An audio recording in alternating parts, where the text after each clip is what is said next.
Boa tarde a todos e a todas e muito obrigada por participarem nesta tertúlia sobre as reformas e as práticas educativas, o que se faz e o que há para fazer. Acho que é um momento de balanço e nós quisemos participar neste momento. Queria agradecer especialmente aos nossos convidados e dizer que, como para nós, inquietações pedagógicas, a educação é uma área decisiva para a construção do futuro, das pessoas e do país, e como estamos um bocadinho em estado de choque, por ser esta a grande ausente dos debates eleitorais de janeiro de 1920. Não dá para perceber esta situação. O que é que se passa? Será que está tudo bem? Nós sabemos que há muita coisa feita, mas ainda há muito por fazer. Nós temos uma preocupação, talvez principal, nas inquietações pedagógicas, que é promover um debate informado e um debate de qualidade sobre a educação e ensino superior. E aí temos a sorte de ter gente fantástica que tem colaborado connosco. E nesse sentido temos vindo a acompanhar ao longo dos anos as reformas, visando designadamente melhorar as aprendizagens, promover a igualdade de oportunidades e os passos significativos que têm sido dados, bem como o bloqueio, os problemas, a sua implementação. Porque há muito esta ideia de que as reformas são muito importantes, mas elas só existem se existirem na prática, não é? Daí a implementação, o desenvolvimento das reformas é um aspecto que nos importa muito. Importa muito discutir como é que as reformas são levadas à prática. Mas temos muitas inquietações e os nossos convidados de hoje vão nos ajudar a refletir um pouco sobre estas inquietações. Eu passo a referir, são a Fabíola Cardoso, que foi diretora regional da Educação dos Açores, membro da equipa de coordenação do Plano Integrado de Promoção do Sucesso Educativo, para o Sucesso Açores, que é uma política regional. Nós aqui no continente falamos pouco das políticas regionais e é interessante saber o que é isto de uma política regional e o que foi esta política, e ela vai-nos falar disto. Temos a Teresa Moreira, que já tem colaborado noutras alturas connosco, professora de matemática do ensino secundário, e que nos vai também falar de algumas inquietações que ela tem e que nós todos temos, designadamente sobre o cumprimento da Constituição. E temos o professor Fernando Elias, ilustre diretor de um agrupamento onde há práticas muito interessantes, o agrupamento das escolas de Colmeias, que também já participou connosco, já colaborou connosco, e é um grande diretor, que eu aproveito aqui para colaborar no dia em que ele sabe que vai para a reforma, e aproveito aqui para cumprimentar e para lhe mandar aqui um grande abraço e a minha admiração por aquilo que tem feito e também por aquilo que tem escrito, e um agradecimento pela colaboração connosco. Eu sei que é um dia especial para si e eu gostava de me associar a este cumprimento. Sobre o que se faz e o que há para fazer, permitam-me que, e perdoem que faça publicidade ao Jornal de Letras. Os nossos convidados publicaram artigos sobre esta matéria da tertúlia, artigos que saíram ontem na página das inquietações pedagógicas do Jornal de Letras. Mas aproveito para sugerir, não deixem de ler o texto do professor João Costa, que é um texto muito interessante, a propósito desta questão. É a visão dele, obviamente, secretário de Estado, sobre aquilo que foi feito, mas é um texto de sistematização que eu acho que está muito bem feito e que vale a pena ler, quer apreciemos ou não o trabalho. Gostaria ainda de colocar algumas questões sobre o que se passa e deixar aqui mais uma vez esta reflexão, porque a ausência da educação dos debates eleitorais. E sobre esta questão, nós nas inquietações temos seguido os progressos realizados e permita-me que lembre os progressos realizados desde, por exemplo, o final do século passado na educação, em matéria de cumprimento da escolaridade obrigatória. E em que a oferta educativa era insuficiente. E eu lembro isto porque há muitas pessoas novas que não se lembram de uma altura em que era normal os pais decidirem que os alunos iam sair da escola precocemente, muito cedo, e os pais e os jovens também decidiam. Felizmente estamos noutro tempo, num tempo em que há uma escolaridade obrigatória, há escola para todos, mas ainda há muitos obstáculos. E eu gostava de lembrar aqui uma pessoa que teve, eu acho que uma grande ação nesta matéria, talvez não seja muito imparcial, que foi o presidente Jorge Sampaio, que colocou na agenda, e eu lembrei-me disto na medida em que hoje não está na agenda a educação, ele colocou a educação na agenda e colocou sobretudo esta questão da escolaridade, da educação para todos. E a propósito disto, tendo vetado uma lei de bases que ameaçava perturbar um bocado a educação para todos, que teve no princípio do século passado, no princípio deste século já, uma proposta de lei de bases que foi vetada pelo presidente Sampaio e que eu tenho muito receio que se venha a repetir. Pronto, mas apesar de termos hoje escolas e toda a gente poder ir à escola, subsistem muitas desigualdades que nos preocupam as inquietações e que foram agravadas pela pandemia. Portanto, nós temos aqui um grande desafio, como é que se vai conseguir ultrapassar estas desigualdades. E as questões que se colocam e que eu acho que foram colocadas nestes artigos e que estão aí no título desta tertúlia, no título que vem aí das inquietações pedagógicas, mudar as práticas para que do para quê ao como. Eu julgo que a Fabíola nos vai falar disso. Quais são as dificuldades, o que é que há para fazer, como evitar rupturas que nós sabemos que são desastrosas, não é? Temos vindo num contínuo a melhorar a educação e acho que é muito importante dar continuidade, porque na educação qualquer regresso atrás é muito perturbador. E se virem o que se passa, por exemplo, nos países nórdicos, que têm avançado muito e que avançaram muito na educação, o que quer que aconteça na política, eles conseguem manter, em geral, manter as políticas, e isso é muito importante. Eu julgo que nos textos programáticos dos programas que estão em debate agora, pouco em debate, mas quem quiser pode consultar, nos programas políticos, há alguns consensos apesar de tudo. E um deles, os nossos convidados hoje também falam, tem a ver com a necessidade de mudança no acesso ao ensino superior. Tem havido pouca coragem nas nossas tertúlias. É uma questão que vem sistematicamente, esta questão do acesso ao ensino superior, porque ele é um obstáculo às mudanças nas práticas. E eu vou passar a palavra à nossa primeira convidada, a professora Fabíola Cardoso.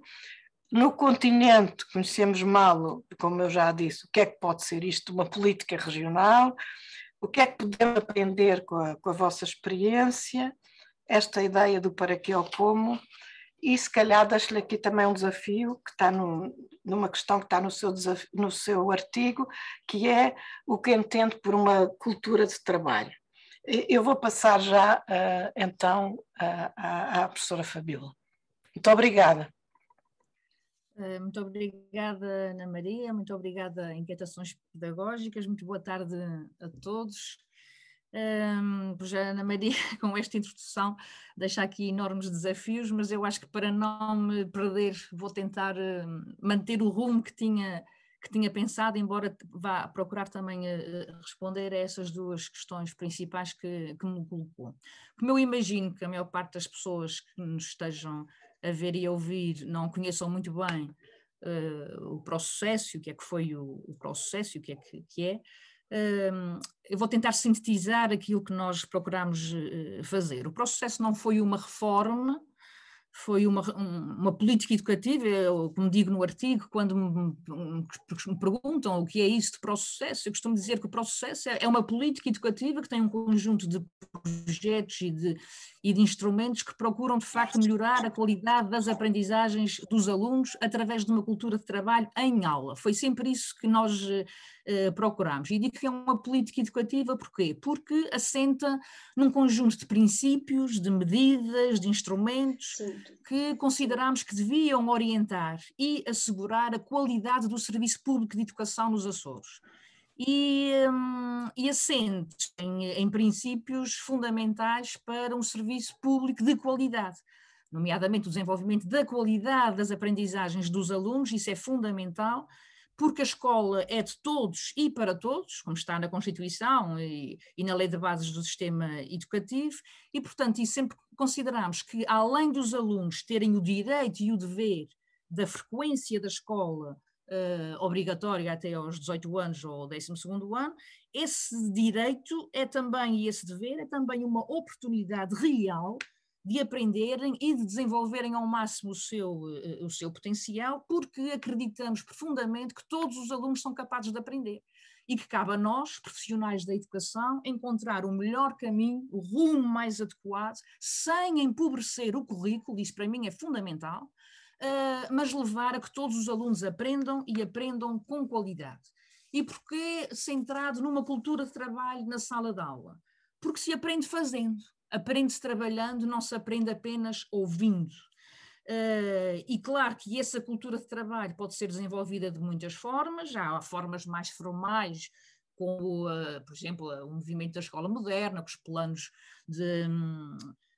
individuais de trabalho, com horas específicas de trabalho autónomo, mas há muitas outras formas mais informais e também eficazes de promover essa cultura de trabalho dos alunos em sala de aula, que deve ser organizada, com objetivos claros, com instruções claras, com etapas adequadas, bem faseadas, bem articuladas, com orientações e com feedback de qualidade, com a oportunidade de autorregulação, e isso é extremamente importante para termos os alunos ativos, interessados e a compreenderem o que aprendem e porque é que aprendem.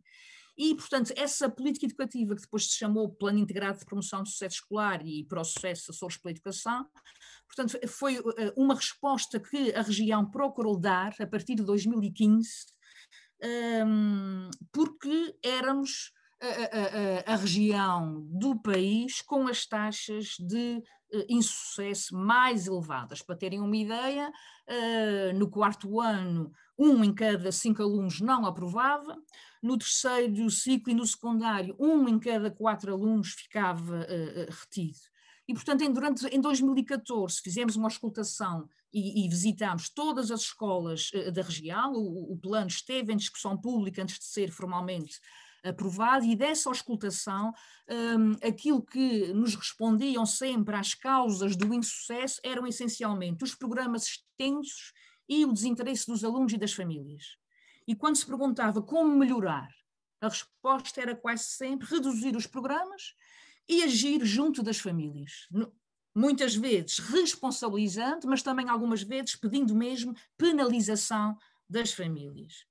Quando procurávamos centrar, mas então na escola, porque as questões curriculares da região não têm autonomia para alterar, obviamente, os programas, os referenciais curriculares são nacionais, mas quando tentávamos centrar a questão na escola, a solução para o insucesso era quase sempre, a resposta era quase sempre a mesma: mais apoio. Portanto, ou seja, mais horas dos alunos na escola e, de certa forma, mais do mesmo. E, portanto, nós procurámos dar resposta a isso, tendo em conta estas ideias que, do muito que estudámos, do muito que investigámos, do muito que conversámos com especialistas da educação na região e também nacionais, uma delas foi a Ana Maria Betancourt, outras foi a Sampaio da Novo, a Roberto Carneiro e Domingos Fernandes e outros, alguns dos quais até depois vieram a fazer parte do Conselho Científico do Pró-Sucesso, como a Ana Maria. E, portanto, optou-se então por delinear o tal plano integrado, dividido em 3 eixos. O eixo é precisamente a qualidade das aprendizagens dos alunos, E depois, no segundo eixo, com o desenvolvimento profissional dos docentes e de todos os profissionais da educação e a mobilização da comunidade educativa. Mas sempre dissemos desde a primeira hora que estes dois eixos, importantíssimos que são, estão ao serviço do primeiro, de garantir a qualidade das aprendizagens dos alunos. Ora, para a implementação desse plano, que depois foi, cada escola também delineou o seu plano, as suas prioridades, identificou os seus problemas, que ações é que poderia fazer para lhes dar resposta. Aqui não vou entrar em grandes detalhes, eu gostaria de destacar que a resposta que nós procurámos dar foi uma ação próxima das escolas, principalmente através de duas equipas. Uma equipa que até já existia antes do processo, que foi o Programa de Formação e Acompanhamento Pedagógico, com formação específica em regime de oficina, principalmente primeiramente junto dos educadores e dos professores do primeiro ciclo, nas áreas de português e matemática, e que depois foi alargado ao segundo ciclo, nas áreas também de português, matemática e depois inglês, e por fim no terceiro ciclo e secundário em matemática, inglês e físico-química. E porquê estas áreas? Porque são as áreas na região em que nós temos taxas de insucesso mais elevadas. Portanto, houve esta equipa de formadores com um trabalho específico na didática específica destas disciplinas e áreas curriculares.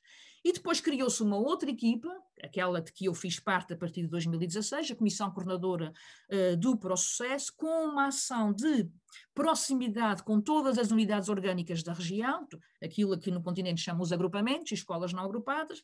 Portanto, e essa Comissão Coordenadora trabalhou essencialmente junto dos conselhos executivos, porque nós aqui não temos diretores, temos ainda os conselhos executivos que vocês conheceram até há alguns anos, e junto dos conselhos pedagógicos e junto das equipas para o sucesso que existem em todas as escolas.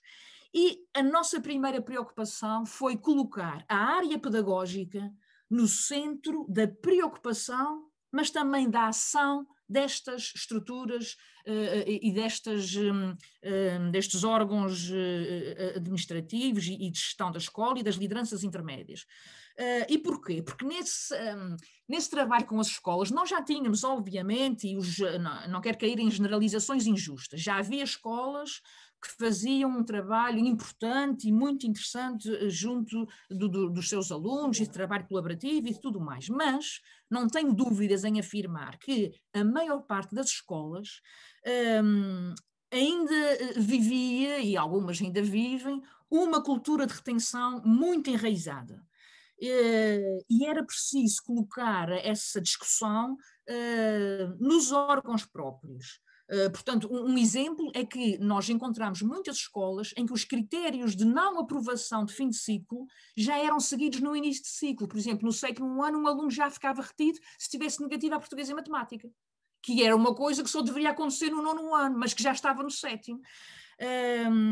Portanto, esse trabalho junto dos órgãos, procuramos também fazer com que a monitorização do desempenho dos alunos não ocorresse só no fim de cada período, que era uma coisa também comum em muitas escolas, enquanto que outras, com grande eficácia e com resultados muito positivos, acompanhavam esse desempenho a meio dos períodos e tentavam agir de forma a que esses alunos que tinham dificuldades tivessem respostas adequadas para melhorar o seu desempenho atempadamente, para que no fim do primeiro período e do segundo período as coisas estivessem já melhores e não se esperasse demasiado tempo. Portanto, havia escolas que a monitorização do insucesso era com relatórios ou esquemas gráficos com as taxas de insucesso nas várias disciplinas, mas sem uma ação proativa. Quando se perguntava causas do insucesso, nessas escolas, normalmente as justificações eram falta de pré-requisitos, interesses divergentes dos escolares, que era uma frase fantástica que correu nesta região em muitas escolas, e falta de hábitos de trabalho.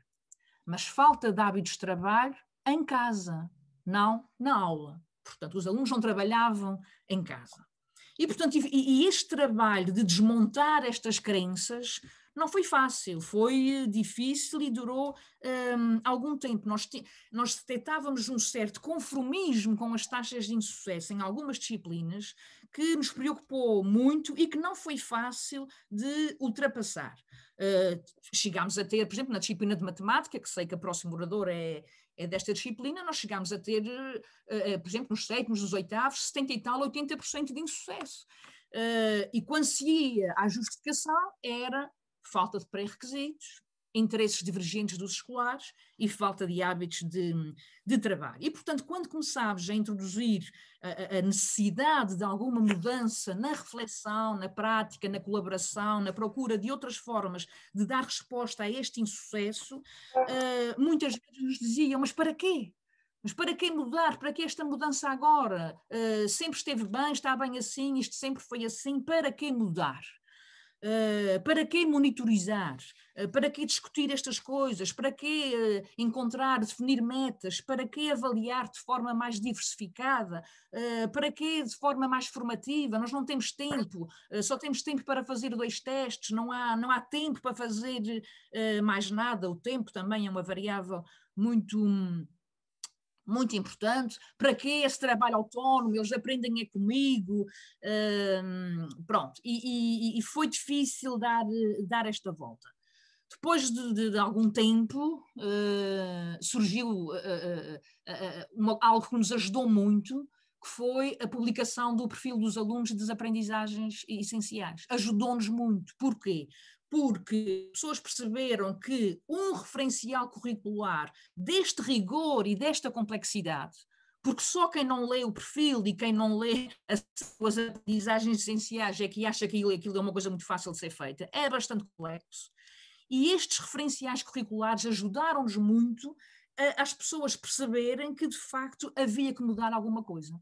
Porque da maneira como estávamos a trabalhar, se calhar não estávamos a desenvolver alunos autónomos, alunos com pensamento crítico, alunos capazes de resolver problemas, alunos com capacidade de comunicação, seja ela oral, seja ela por escrito ou de outra forma, e, portanto, ajudou que esta ideia estivesse na nação e não fosse apenas uma defesa de algo muito regional e que não interessava nada, porque isso depois não vinha nas provas externas e a preocupação era muito trabalhar para a prova externa. Nós sentimos muito confortados com estes referenciais curriculares e quando começámos a analisar com as escolas as implicações práticas do perfil dos alunos e aquela coluna maravilhosa que existe nas aprendizagens essenciais e que muitas vezes é descurada, que são a coluna das ações estratégicas orientadas para o perfil dos alunos, quando começámos a trabalhar isso com as escolas, vimos de facto uma viragem. E por isso no título eu coloquei isto, que é sentimos os nossos colegas genuinamente a mudar já não era o para que é isto, era não, agora eu já percebi, eu quero saber como é que eu trabalho para os meus alunos serem mais autónomos, como é que eu posso organizar as minhas aulas para que eles saibam resolver problemas, para que eles comuniquem mais e melhor, para que eles trabalhem mais em equipa, como é que eu posso introduzir de forma mais intencional a avaliação formativa, como é que eu posso avaliar sem ser só com os 2 testes e ser igualmente rigoroso e justo com os meus alunos. Como é que eu posso avaliar de forma criterial? Como é que eu posso classificar a partir de critérios?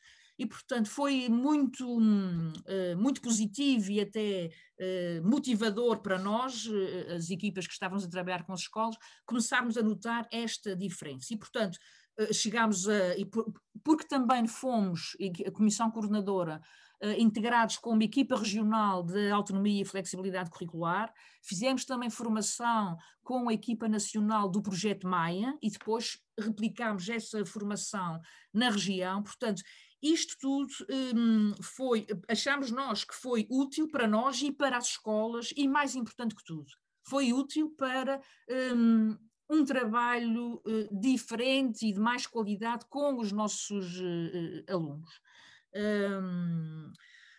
Claro que tivemos dificuldades e continuamos a ter, além da tal inicial natural resistência à mudança, acho que houve dificuldades de comunicação. Muitas vezes aquilo que a Comissão falava com os órgãos executivos não chegava da mesma maneira aos departamentos, as palavras do pedagógico para os departamentos e dos departamentos para os professores não chegavam da mesma forma e muitas vezes pediam-nos para sermos nós, Comissão, a falar diretamente com os professores, porque achavam que se perdia a informação, perdia-se mobilização. Mas também era um bocado impossível estarmos em todas as escolas a falar com todos os colegas. Mas houve esses problemas de comunicação. E esses problemas de comunicação também muitas vezes estiveram aliados a uma coisa um pouquinho mais preocupante, que é termos aqueles colegas mais resistentes, muito convictos a discutir as coisas com muitas certezas, e às vezes nunca sequer tinham lido o que era o processo, né? Nunca sequer tinham lido o que era o perfil dos alunos, mas sabiam que eram, e sabem que são completamente contra esses documentos e os propósitos que lhes estão na base. Portanto, a comunicação e um trabalho nas escolas sobre aquilo que é os nossos referenciais curriculares, penso que é importante. Às vezes nós todos julgamos que isso está feito e não está. Para concluir, claro que nós continuamos com desafios, por exemplo, agora na região, devido à mudança do ciclo político, isto está assim um bocadinho na nebulosa. Eu espero pelo menos que se consiga continuar a mobilizar os docentes para este trabalho no âmbito da qualidade das aprendizagens dos alunos e que se faça formação. Julgo que é muito importante emagrecer mais o currículo. Acho que as aprendizagens essenciais ainda poderiam estar mais enxutas. Como a Ana Maria disse, eu defendo muito a separação entre os exames nacionais e o acesso ao ensino superior. Esta junção prejudica muitíssimo a disponibilidade dos professores do ensino secundário para mudarem práticas, porque estão focados em trabalhar para o exame e às vezes isso faz com que muitos alunos fiquem pelo caminho. E gostaria ainda de introduzir aqui uma outra coisa que também me preocupa, que é, fala-se muito de uma grande aposta no digital, que eu considero muito importante, só que essa aposta no digital não deve ser nem só com ferramentas, com instrumentos, nem só com formações generalistas. Eu julgo que a aposta no digital tem que estar diretamente focada na didática específica das várias disciplinas. Porque uma coisa é o digital ao serviço das artes, outra coisa é o digital ao serviço das línguas, outra coisa é ao serviço das ciências, ou da história ou da geografia. E acho que se esquecermos essa vertente do digital com formação específica nas didáticas específicas, vamos perder uma excelente oportunidade de introduzir nas nossas práticas algo que motiva os alunos e que pode fazer de facto diferença. Pronto, tentei lançar assim algum esclarecimento sobre o processo que nós fizemos e espero que mais tarde possamos falar sobre outras coisas. Muito obrigada, Fabíola. Eu só lembrava aqui que eu tive o prazer de trabalhar, de acompanhar algumas escolas e algum deste processo no Conselho Científico, e numa das escolas que costumava ser a escola, digamos, com os resultados ou os piores ou o segundo pior do país, trabalhámos, aquela equipa de alunos com quem nós trabalhamos, tive assim um grande prazer quando eles nos disseram, e porque começaram a trabalhar na escola, começaram a aprender mais na escola, eles tinham histórias terríveis, esses alunos, de insucesso escolar, e eu nunca mais me vou esquecer quando eles me disseram, nós antes estudávamos tudo errado, e agora os professores gostam de nós.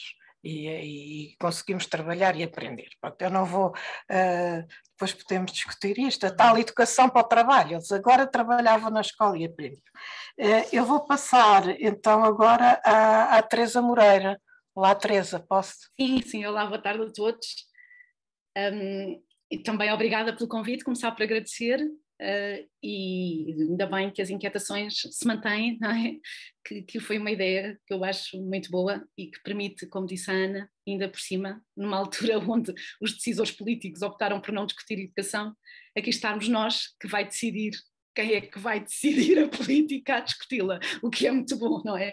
A 2 dias das eleições, não é? Portanto, o tema foi práticas educativas, o que se faz e o que há a fazer, e é claro que, pronto, a Fabíola tem uma experiência profissional em termos de constituir uma equipa que trabalha com um determinado objetivo. De certeza que o Fernando tem outra experiência enquanto diretor de um agrupamento e queria começar por dizer isso, ou seja, obviamente que o papel que cada um de nós, a experiência que cada um de nós tem no sistema de ensino, condiciona também a forma como nós,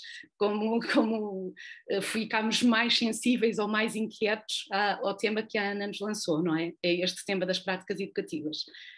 Pronto, a minha experiência é mesmo como professora, portanto sou professora do ensino secundário. Quando eu digo aqui do ensino secundário, professora de matemática do ensino secundário, é mesmo porque a minha experiência é bastante, 90% dos meus 26 anos de experiência de ensino são no ensino secundário e em escolas, e nos últimos anos particularmente, em escolas exclusivamente secundárias e não agrupadas, o que eu acho que também tem alguma diferença, nem que seja em termos da dimensão, ou seja, o número de alunos que estão no ensino secundário nestas escolas onde eu sou professora, nesta escola, é muito superior a quando uma escola está num agrupamento. Eu estou a falar no nível secundário. Portanto, eu vou falar um bocadinho das práticas, o que se faz e o que há a fazer, mas muito sobre a minha experiência no ensino secundário. Portanto, ter essa questão em atenção. Quando eu pensei nisto, o que já se fez em termos do ensino secundário e o que há a fazer, para mim a grande mudança foi de facto em 2009, quando se alargou a escolaridade obrigatória ao ensino secundário. E aí eu, como professora, pensei, bom, fantástico, não é? Ou seja, para já eu acho que mais escola, melhores cidadãos, não é? Melhores decisores, portanto, melhores decisores, pessoas mais informadas, e imaginar, como professora de matemática, que ainda podia a matemática dar um contributo de mais 2 ou 3 anos na formação destes alunos, alargar a formação matemática de 9 para 11, consoante as opções deles, ou para 12, chegaram a fazer a matemática chegar a um número maior de alunos do que aqueles que estava previsto inicialmente, era uma mais-valia, com certeza, como professora, não é? E pronto, e algumas expectativas eu também pensei, alguma coisa vai ter que mudar, não é? E portanto alguma coisa na minha prática também vai ter que mudar, porque agora os alunos que aqui estão a cumprir uma escolaridade obrigatória e não estão numa opção deles de continuação de estudos, não é? De prosseguimento de estudos, nem que fosse mais 3 anos, ou até com uma ideia de prosseguirem estudos para o ensino superior, mas isto fazia com que o grupo de alunos com que eu tivesse que trabalhar ganhasse outra dimensão em termos de intenção, não é? Em termos de cumprimento de uma escolaridade obrigatória e em termos da formação que eu lhes deveria proporcionar. Agora, passaram-se 12 anos desde este alargamento da escolaridade obrigatória e pronto, a gente diz que tem 12 anos de escolaridade obrigatória, em 2022 eu continuo sempre a dizer isto há uns anos já, que na verdade não temos 12, temos 9 mais 3, continuamos a ter 9 mais 3. Portanto, na verdade não são 12 anos, não são pensados estes 12 anos como uma lógica de um ciclo único de escolaridade obrigatória, que pode ser dividida em áreas, como o ensino básico está dividido em 3 ciclos, tudo bem, este continuar a ser o ensino secundário, mas de facto não se reorganizou rigorosamente nada, não se mudou rigorosamente nada na organização do ensino secundário, não é? Portanto, continuamos, como em 2009, a ter uma organização completamente espartana, onde os alunos têm apenas 4 opções de cursos gerais para optarem a partir do 10º ano. Esta organização é muito redutora, portanto eles são muito desiguais em tudo, e quando digo em tudo é na carga letiva, até na carga letiva que os alunos têm semanal.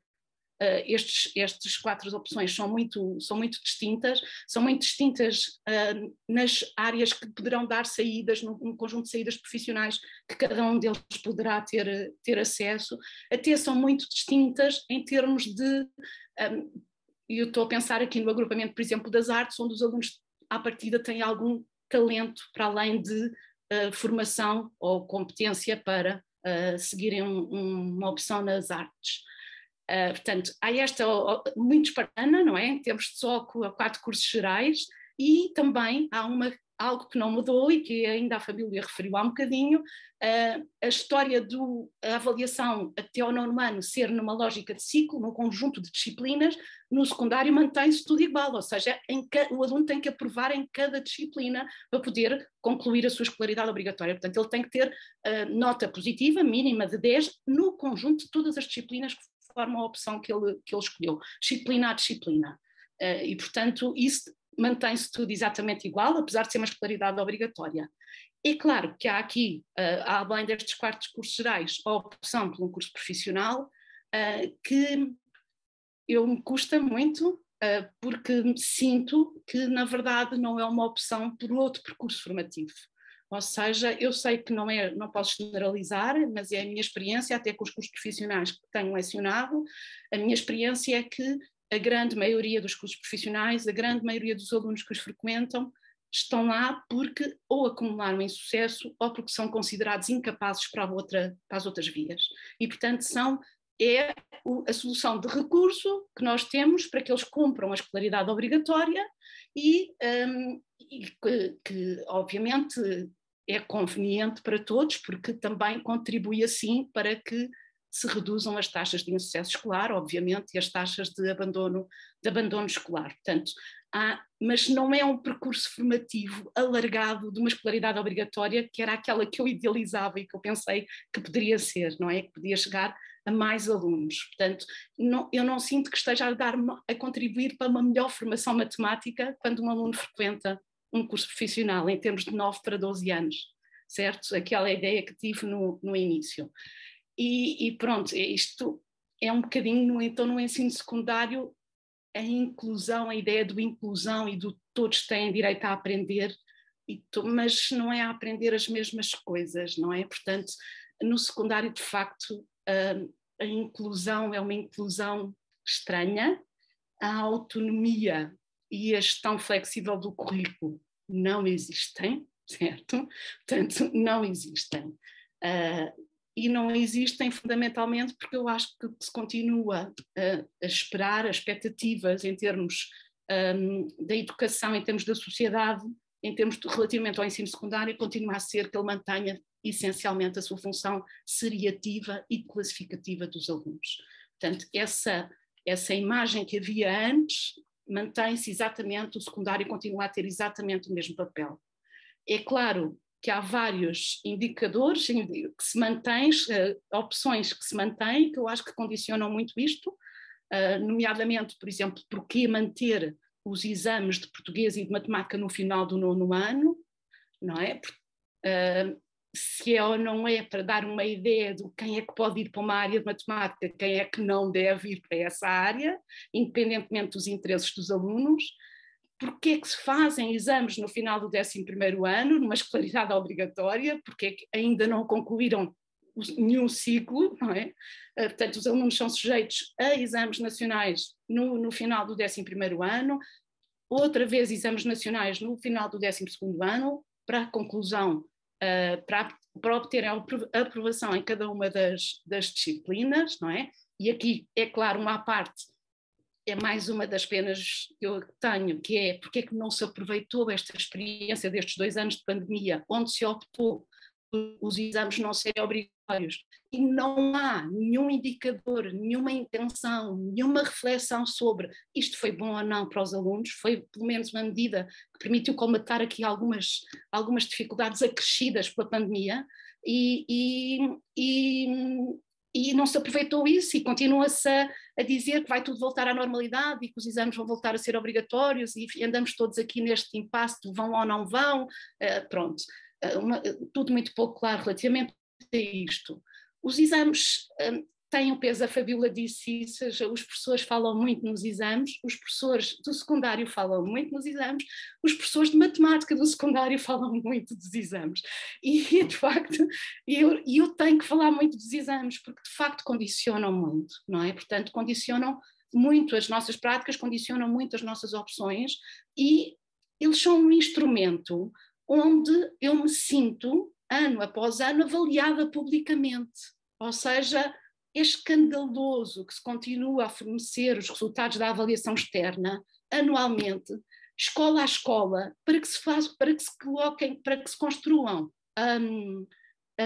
rankings, não é? Onde se pretende colocar o ensino privado como um ensino de mais rigor e a imagem do ensino público, onde se cria, não é, socialmente esta imagem de que o ensino público, que o ensino privado é um ensino de rigor e de excelência, onde tem os melhores professores que preparam melhor os alunos, e que o ensino público não, é um ensino facilitista, onde os professores faltam muito, onde há uma série de coisas que leva a que os alunos não aprendam tanto e não cheguem tão longe.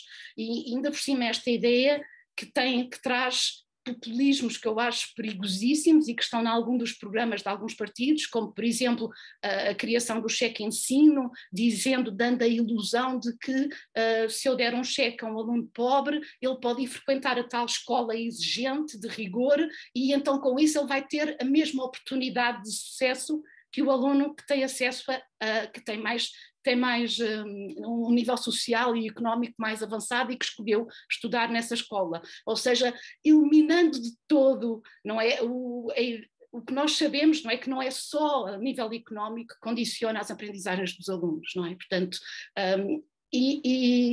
portanto, há a questão do cheque ensino, há também a questão a quem querem um partido político também diz que temos que introduzir mais exames, não é? Ou seja, fazer com que esta ideia de que a seleção, então, de que vamos logo, como é que se diz, verificar o rigor e a exigência, mas logo a partir, para que esperar pelo 9º ano ou esperar pelo 11º para fazermos essa distinção entre rigor e exigência? Vamos já investir no rigor e na exigência a partir do 4º ou do 6º ano. Isto, obviamente, quando estou a pensar nestes exames, ou as provas do 9º ano, ou os exames dos cursos gerais, não é? Dos alunos do prosseguimento de estudos. Os alunos que vão para a tal via profissionalizante, então, eu também, pronto, o desinvestimento na formação desses alunos é total também, eu percebo. E quando eu digo isto esses alunos, por exemplo, estão dispensados de fazer a prova dos exames nacionais. Eles estão dispensados de fazer os exames nacionais porque se diz que é substituído por uma prova de aptidão profissional. Ou seja, nós temos alunos a sair da escolaridade obrigatória com 17 anos, onde eu pensava que iam sair com maior formação, e afinal a maior formação é para eles irem executar um trabalho, não é? Portanto, não é a tal maior formação matemática que eu gostava que eles tivessem, mas sim, eles ficam habilitados ao exercer uma profissão. Não é? Portanto, e que cai outra vez também no populismo e é bom porque há falta de alunos, há falta de pessoas para fazer estas tarefas consideradas menores, portanto é muito bom que eles já saiam preparados para executar este tipo de trabalhos. Pronto, claro que se diz que lá está a tal autonomia, que as escolas têm autonomia para, se algum destes alunos quiser prosseguir estudos, então a escola tem que criar condições para que eles possam ser preparados para esses ditos exames. O que, e isto volta um bocadinho ao início, daí o meu enquadramento, numa escola exclusivamente secundária é completamente impossível. Portanto, a carga horária que eles têm no curso profissional é completamente impossível substituir ou arranjar tempo livre num curso profissional para eles poderem ir frequentar 3 blocos de matemática ao longo de 3 anos de matemática A. Portanto, isto não existe, isto não é, ou seja, é muito bonito no papel, mas não é concretizável, não é. E mesmo pensar, está bem, mas então podem ir concorrer aos politécnicos, não optar pela outra via superior, portanto o curso politécnico, mas também, penso que só houve 2 anos ainda, não é? Mas há um número muito reduzido, houve um número muito reduzido de alunos a concorrer aos cursos do Politécnico, e o insucesso naquela prova que o Politécnico lhes apresentou foi elevadíssimo, ou seja, os poucos que concorreram, a grande maioria não conseguiu entrar no curso daquele Politécnico. E isso faz pensar, então, quer dizer, também não estamos a prepará-los então para o quê, exatamente, não é? Portanto, aqui voltando um bocadinho, então, o que eu sinto no ensino da matemática, de facto, a minha vivência hoje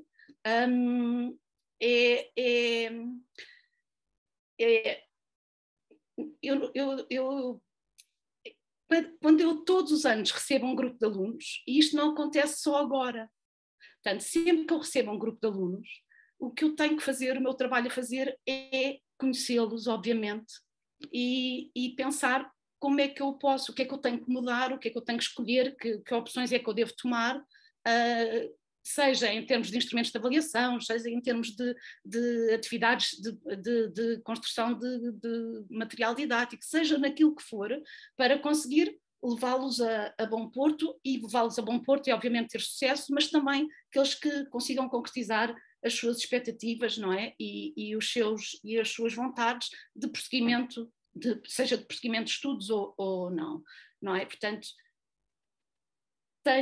nesse sentido, eu tenho muita pena que, por exemplo, no caso da matemática, no ensino secundário, a revogação dos programas, e que nos deixa simplesmente a trabalhar com o documento das aprendizagens essenciais, que é um documento que, no caso do secundário, é um documento muito pobre, e que nos deixa muito sem referência. Portanto, e dou exemplo, eu sei que as aprendizagens essenciais do básico foram homologadas e estão a ser postas em prática no terreno, as aprendizagens essenciais do secundário foram postas na gaveta, ninguém sabe exatamente o que é que se passa, nem porque é que não saíram. Isto no caso da matemática. Mas parece que havia uma intenção, não é, em termos do currículo da matemática, de até ao terceiro ciclo, de um reconhecimento que algo no currículo da matemática não estava bem e que era preciso mudar, e que as aprendizagens essenciais iniciais que tinham sido feitas não davam resposta a essas necessidades de mudança. Parece que no básico vai ser uma realidade essa concretização dessa mudança, ou esse caminho para essa mudança. Infelizmente no secundário ficamos em stand-by a saber o que é que se vai passar ou não. Bom, eu acho que só também para concluir aqui o que é que falta fazer, não é? Em termos de práticas educativas, eu acho que de facto na prática passa a passar da teoria à prática, não é? Ou seja, da ilusão à ação, porque eu sinto-me um bocadinho com os documentos, com o perfil e com o 54 e o 55, são documentos inquestionáveis, certo? Mas para mim são mesmo narrativas legislativas que eu ainda não sinto condições para as concretizar na minha prática, para as concretizar na minha escola. Portanto, ainda falta muito, muito para que eles se tornem realidade nas escolas. E falta muito em muitas coisas. É óbvio que falta, essencialmente, repensar o ensino secundário, falta, não nesta perspectiva estanque, falta, obviamente, repensar o acesso ao ensino superior, principalmente quando agora o ensino secundário cola com o acesso, portanto a escolaridade obrigatória faz passagem direta para o ensino superior, portanto falta repensar o acesso ao ensino superior, falta repensar a avaliação externa e as suas intenções, os seus objetivos, falta obviamente rejuvenescer, fazer, não é, a classe docente, não é? Portanto a gente precisa de equilíbrio, precisa de troca de experiências, falta na escola, eu sinto isso muito nos últimos anos, falta muito o nosso tempo para nós professores podermos pensar o que é que vamos fazer com os alunos.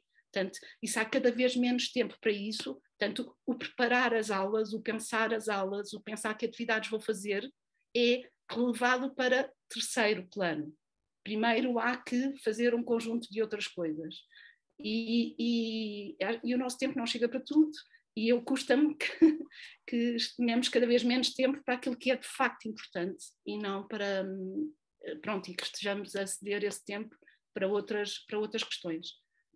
E penso que depois com certeza que muita gente colocará coisas ou acrescentará. Okay. E estou a ver que no bate-papo está a existir um debate bem interessante também, e obrigada, Teresa, por este contributo. Eu só gostava de deixar aqui mais um, é que eu tenho trabalhado mais com o ensino básico, e as questões que a Teresa coloca, e que são muito interessantes, sobre a seletividade, sobre as desigualdades entre as vias, já não se colocam tanto ao nível do 9º ano, mas eu lembro que a lei de bases que teve em cima da mesa no princípio deste século apontava para o modelo alemão. E eu acho que nós, ao nível dos políticos, sistematicamente eu ouço o sonhar com o passado, em que primeiro ao princípio, depois aos 12 anos separava, porque simplifica imenso a vida a muita gente. Separar os meninos aos 12 anos, e nós sabemos como é difícil fazer com que eles cheguem ao 9º ano. E agora percebo o que a Teresa diz, claro, muito mais difícil criar uma igualdade de oportunidades para chegarem, para fazer, concretizar de facto a escolaridade obrigatória dos 12 anos, que no fundo seria o objetivo. Mas se ela não existisse, e como disse muito bem a Teresa, se não existisse esta escolaridade obrigatória, nós não tínhamos hoje os níveis de frequência do ensino obrigatório que temos em Portugal e que felizmente tivemos uma quebra do abandono precoce enorme, fantástico, ultrapassámos as metas europeias, portanto fica algum contentamento e ficam estes desafios sobre o que há a fazer e mais uma vez a questão do acesso, não é? Tem mesmo que se ter coragem de enfrentar esta questão. E eu passava ao professor Fernando Elias. Ana, desculpa, escrevi-me só que já agora que tu referiste isso e também eu escrevi, é que só ler o tal artigo 74 da Constituição, não é? Que foi um bocadinho o que me orientou aqui na minha reflexão e que diz garantir a todos os cidadãos, segundo as suas capacidades, o acesso aos graus mais elevados de ensino, da investigação científica e da criação artística. Garantir a todos os cidadãos. Muito bem, muito bem. Acabamos bem esta parte. Vou passar então ao professor Fernando Elias. Então, sim, boa noite a todas e a todos. Naturalmente agradecer o convite. Não vai ser muito fácil para mim comunicar, porque hoje foi um dia particularmente emotivo, não fácil. Recebi hoje a comunicação de que a partir da próxima terça-feira sou um aposentado, ao fim de 30 anos de gerir escola e de 40 e quase 7 anos de ser professor. Pronto, não foi assim fácil abraçar esta sessão. Tenho apenas mais 3 dias para continuar a abraçar com paixão a arte de ser professor e o amor que é ser gestor de uma escola. Aquilo que eu aqui venho falar não é um ponto de vista, é mais a vista de um pequeno ponto. A minha experiência enquanto diretor, sendo professor, diretor, é num agrupamento que tem até o 9º ano, desde a educação pré-escolar, e a forma como eu estruturei estes 15 minutos para vos dizer algo foi em duas perspectivas. Olhar para aquilo que tem sido feito e aquilo que ainda importa fazer. Hoje, julgo que é consensual que a escola pública está cada vez mais a prestar um serviço de elevada qualidade. O compromisso, a confiança, a inclusão, a equidade, a iniciativa, a inovação, são valores que no cotidiano de cada escola se matricia o seu desenvolvimento. Mas nós não podemos esquecer que a escola luta há anos com problemas de vária ordem. O principal, o envelhecimento da classe docente. Logo a seguir, gritante, a não valorização da carreira docente e não docente. E a insuficiência, que já foi aqui reportada, a insuficiência e a melhoria das condições do trabalho escolar para os docentes. Mas peço tudo isso, a escola é insubstituível e tem cada vez mais demonstrado que sabe o que quer fazer e quer continuar a fazer. E hoje, em dia, mais do que nunca, percebemos que ela existe para que todos aprendam, de forma a que seja proporcionada uma educação com qualidade e que o conhecimento seja utilitário.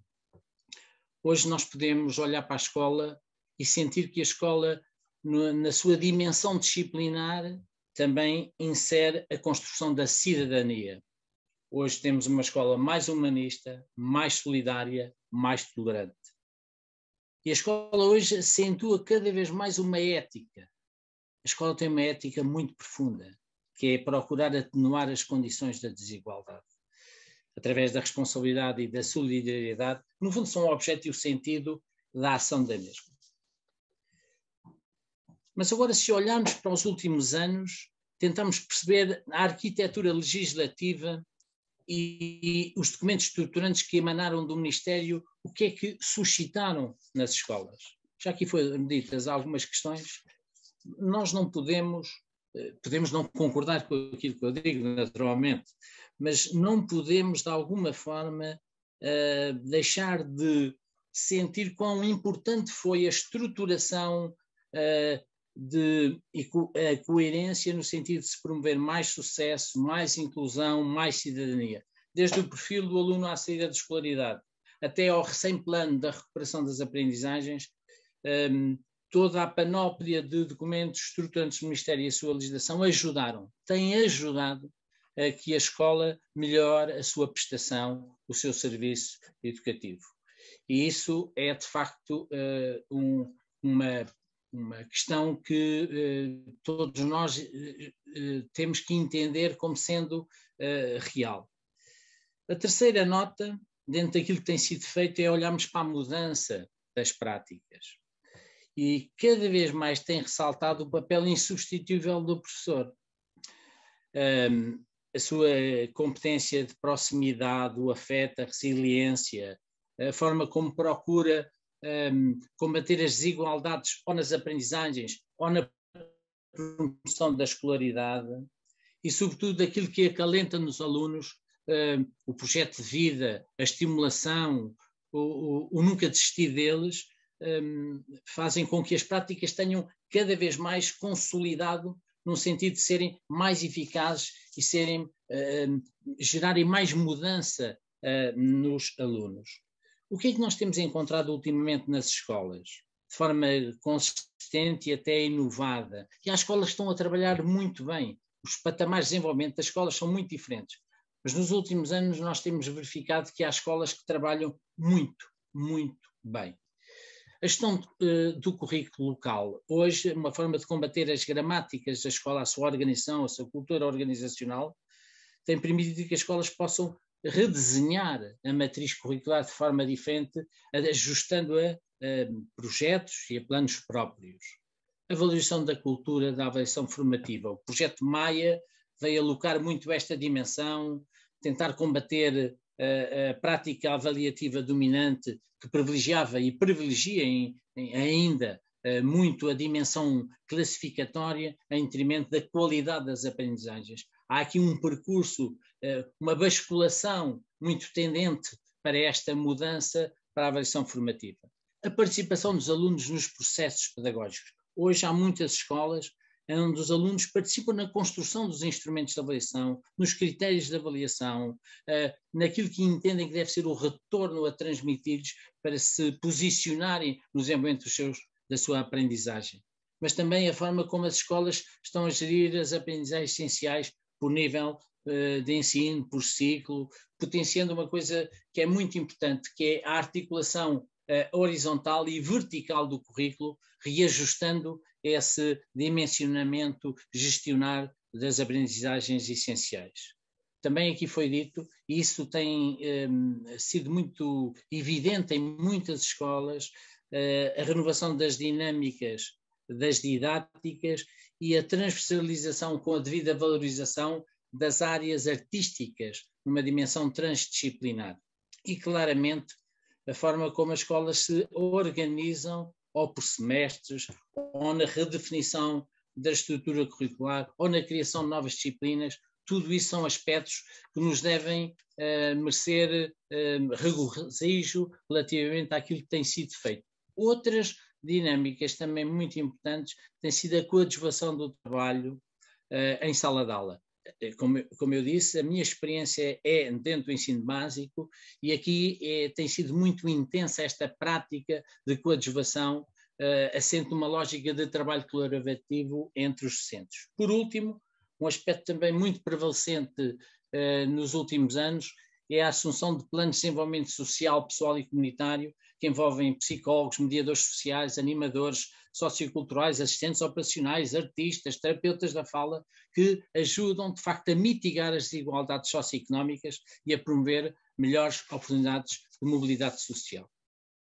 Mas ainda há muito para fazer. Apesar desta realidade, a escola, se nós tirarmos o pulsar diário da escola, a escola, enquanto entidade inteligente, proativa, dinâmica, sabe que pode fazer mais e melhor. Como é que isso pode ser feito? E é neste sentido que eu vou aqui, fruto da minha experiência, citar alguns aspectos que eu julgo que são muito importantes nessa possibilidade de se fazer ainda mais e melhor na escola pública. Nós estamos a viver uma situação económica difícil e débil e nem sabemos se haverá soluções estáveis no futuro. Mas é preciso perceber que na administração pública é necessário revalorizar determinadas carreiras, entre elas, inequivocamente, a dos professores. Julgo que estamos no momento certo para se enfrentar esta questão. Já não chega a dizer que os professores são muito importantes para o desenvolvimento do país. É preciso darmos uma amostragem diferente, uma intencionalidade diferente. E esta seria a primeira questão essencial para podermos fazer mais e melhor. Falámos aqui da pandemia. Nós ainda não sabemos, de facto, dos impactos negativos de competências irremediavelmente perdidas, porque ainda não estão bem avaliadas, mas sabemos que, de facto, nas famílias com menos recursos, a perda das aprendizagens tem afetado as crianças. E nós temos que, esta tem que ser uma inquietação dominante, que nos deve preocupar. O futuro vai ser muito exigente. Como é que nós devemos encarar o futuro? Qual é a condição fundamental para dar resposta a esta inquietação? É saber contornar o envelhecimento da classe docente e a crescente falta de professores. Tem que estar no centro das prioridades das políticas educativas. É urgente manter no sistema educativo os professores. Nós precisamos desta sustentabilidade. Eu diria, atrevia-me até a dizer que a profissão de docente vai ser a curto prazo, num futuro próximo, uma das mais importantes profissões para o futuro do nosso país. A segunda inquietação tem a ver com o conseguirmos perceber qual será o maior obstáculo que impede a evolução do sistema educativo. O sistema educativo tem muitos bloqueios. Eu atrevo-me a pensar em 3 dimensões. Será a falta de investimento, a falta de estratégia ou a falta de políticas de pacto de convergente, não consensualizadas, não estáveis, entre os arcos da governação que vão mudando e cada vez que mudam as políticas educativas. Na minha modesta opinião, e salvo melhor opinião, o principal problema do nosso sistema educativo é o investimento. E para isso temos que encontrar uma condição que dê resposta a esta dificuldade. Nós precisamos de mais investimento para que a escola seja mais inclusiva, seja mais transformadora. E, claramente, investimento é uma questão de vontade política. O investimento em educação tem que ser uma prioridade, não pode ser uma narrativa, tem que ser uma prática. E, portanto, este é o grande desafio que se coloca. Portugal é dos países que menos gasta em percentagem de PIB na educação. E nós temos que ter essa ideia. Se olhamos até para o Programa de Recuperação, ou PRR, verificamos se a educação é dos setores mais afetados, se calhar proporcionalmente era expectável que o investimento fosse maior para a educação, e não o foi. Mas estamos aqui para tentar refletir o que é que nós podemos fazer. Um dos principais investimentos é na valorização da classe docente. Nós precisamos de mais motivação e menos desencanto na sala de aula, mais motivação na sala dos professores. Isso só se consegue valorizando a carreira docente. Outro investimento é claramente na capacitação dos professores. nós precisamos que haja mais financiamento na ação pedagógica, nos seus aspectos estruturantes. Nós temos necessidade de acompanhar estas mudanças de paradigmas, da cidadania, da digitalização, da autonomia e flexibilidade curricular, da avaliação, e para isso é imperativo que se garanta formação nos domínios da pedagogia, do currículo, da avaliação. Se nós queremos que os alunos aprendam mais e melhor, e esse é um grande desidrato, nós temos que assegurar a formação necessária a todos nós professores para que consigamos ser cada vez mais competentes, porque arte, criatividade, sensibilidade, vontade de o fazer bem, já temos. Precisamos de mais formação nesse domínio. Um outro investimento sustentado e inadiável é nas infraestruturas tecnológicas das escolas. Cada vez mais estão sem capacidade de resposta para as solicitações do dia-a-dia. Bem, mas investimento não é só dinheiro. Investimento é, sobretudo, um aspecto que é muito caro na vida das escolas. E já foi aqui dito hoje. É tempo. E, portanto, o que eu acho que é fundamental que nós consigamos criar é tempo. Tempo para análise, para refletir e para avaliar. O primeiro tempo que eu considero que é muito importante é haver um pacto social para a educação. Que em termos de um período de tempo, uma década, seja o que for, consigam haver uma convergência nas linhas estruturantes da ação para o sistema educativo. E todos nós sabemos que sem apropriação, sem integração de conceitos, sem análise compreensiva das questões, não há possibilidade de transformação. E para haver transformação, primeiro tem que haver mudança. Neste sentido, para que se consiga ter maior estabilidade, maior consolidação destes novos paradigmas que envolvem a inclusão, que envolvem uma escola para todos, nós temos necessidade de que a escola tenha a capacitação para poder analisar compreensiva, criticamente, estes paradigmas. Para isso é preciso tempo.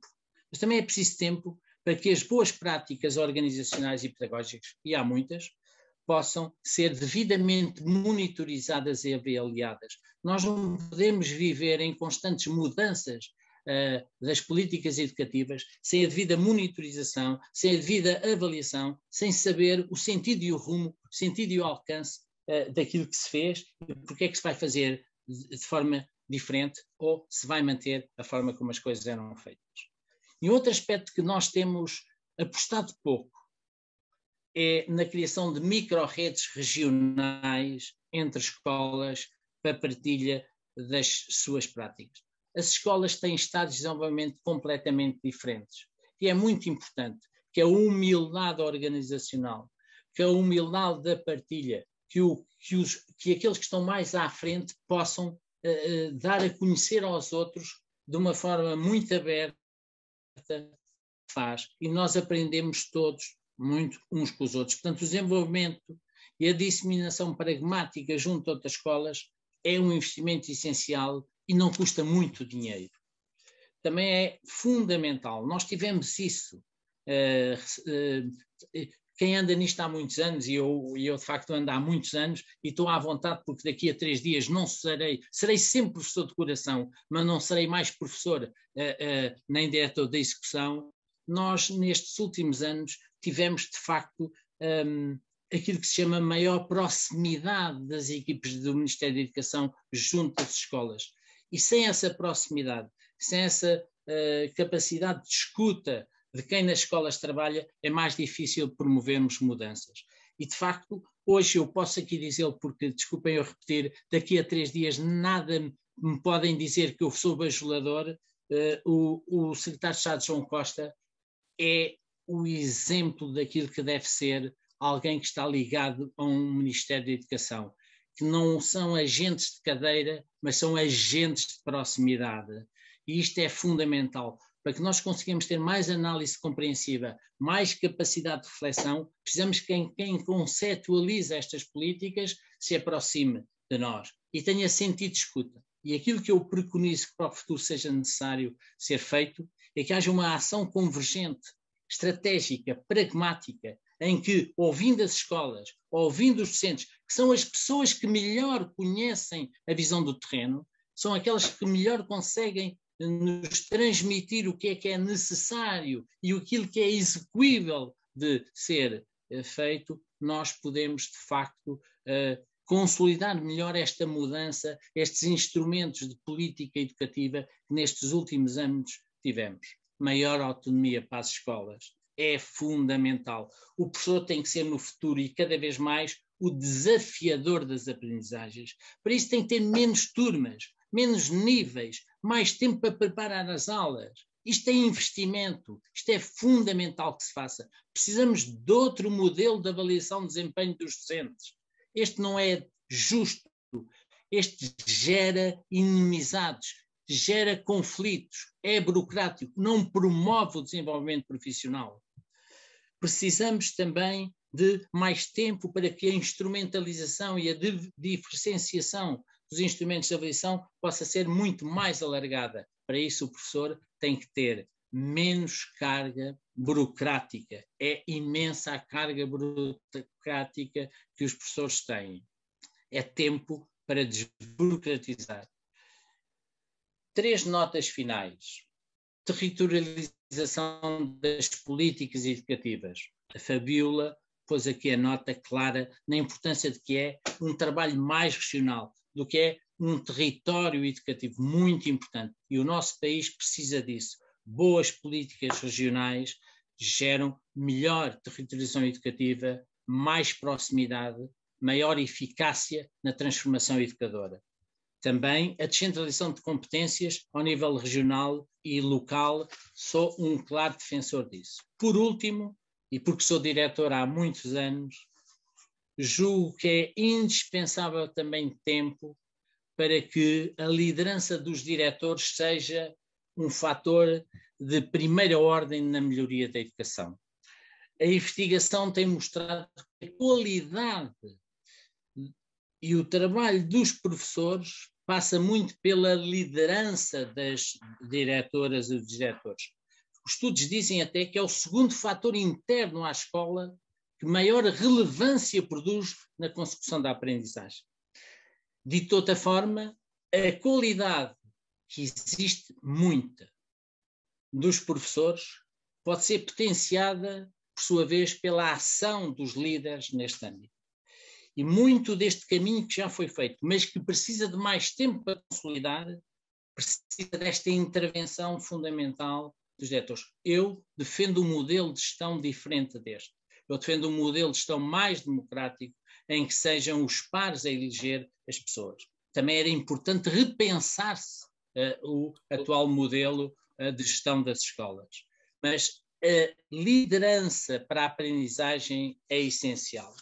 Terminaria dizendo-vos que o papel do diretor está muito sobrecarregado também com burocracias, mas se nós queremos consolidar estas políticas, se queremos ter maior análise compreensiva dos documentos estruturantes, se queremos que o saber seja cada vez mais útil, mais utilitário, se queremos convocar os alunos para serem coautores do desenvolvimento do currículo, se queremos ter os professores cada vez mais motivados com as condições intrínsecas que existem nas escolas, porque as exógenas, as extrínsecas, passam por políticas educativas e aí temos que nós sermos interpeladores, temos que mobilizar as nossas intenções de obrigar as pessoas a refletir na mudança nesse sentido. O papel do diretor deve ser cada vez mais a encetar dinâmicas organizacionais que levem a esclarecer os propósitos, o rumo e o sentido de cada escola, implementar com capacitação coletiva, não análise, reflexão, conceber diferentes estruturas intermédias de coordenação e de monitorização do currículo, interpretar as oportunidades que se colocam no seio da sua escola, trazendo pessoas de fora para que o olhar externo possa promover maiores dinâmicas internas, valorizar a partilha da informação, criar sistematicamente retorno interno, adotar comportamentos de liderança. E eu terminava dizendo aquilo que mais me apaixona na vida da escola enquanto líder, é gerar uma ressonância positiva. E eu acho que muitas destas mudanças não tendo as condições externas, internamente podem ser potenciadas se nós tivermos a capacitação de questionar os processos, de procurar as oportunidades, de analisar, de inspirar uma visão partilhada, de perspectivar um futuro, de mobilizar os outros, de criar as condições para que os outros atuem, dar a eles a oportunidade de pensar e intervirem, promover a colaboração, atribuir o poder aos colegas que trabalham nas escolas, mas sobretudo modelar o caminho, dar o exemplo, planificar pequenas vitórias. E todos nós somos pessoas de emoções. E o que é fundamental hoje em dia na vida da escola de quem é um líder é sobretudo ter a capacidade de escuta, ouvir as satisfações, as frustrações, as preocupações, as motivações, as percepções pessoais de cada uma das pessoas que connosco trabalha e gerir isso. A pessoa do professor, a pessoa do funcionário deve estar no centro das preocupações de cada um de nós. Se nós conseguirmos fazer isso, naturalmente que temos mais capacidade para alavancar processos de mudança. E ficaria por aqui. Muito obrigado. Muito obrigada e muito obrigada também por esta emoção e pelo esforço que fez para estar aqui hoje connosco e vai continuar com certeza a colaborar imenso e a trabalhar imenso. E todos nós vamos aproveitar da sua sabedoria, que foi muito interessante este contributo. Eu ia dar agora a palavra aos participantes. Eu confesso que fui muito mais gestora do tempo, mas vou dar agora um quarto de hora e eu pedia que pusessem a mão no ar e que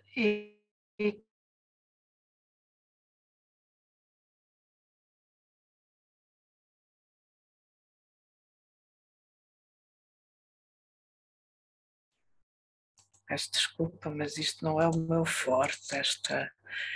Pronto. Tenho a Maria do Rosário Pimenta de Queiroz, faz favor. O som. Peço desculpa, já se ouve, não é? Eu gostei muito de ouvir as intervenções todas, sobretudo do nosso querido colega Fernando Elias, que tenho o prazer de conhecer só hoje. Eu tive uma experiência muito parecida com a dele, foram muitos anos de direção de escola, de gestor de escola, na gestão democrática, na não democrática, nos diferentes modelos, e de facto também não é o meu preferido.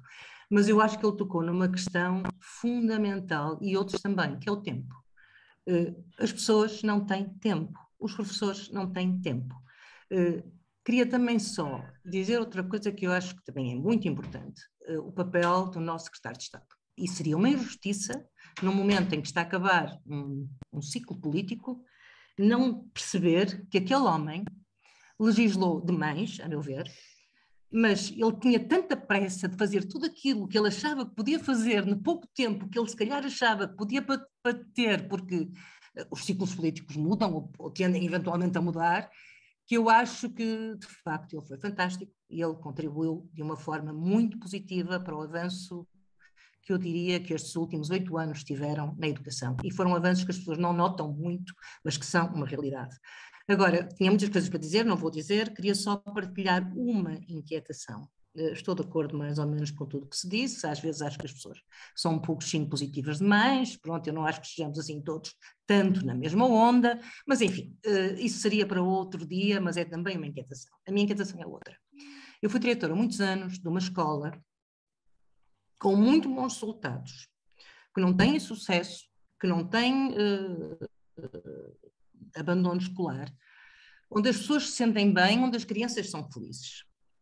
Dizem elas, por inquéritos que são feitos, e diz a avaliação externa nos seus relatórios. A minha grande questão é como se combate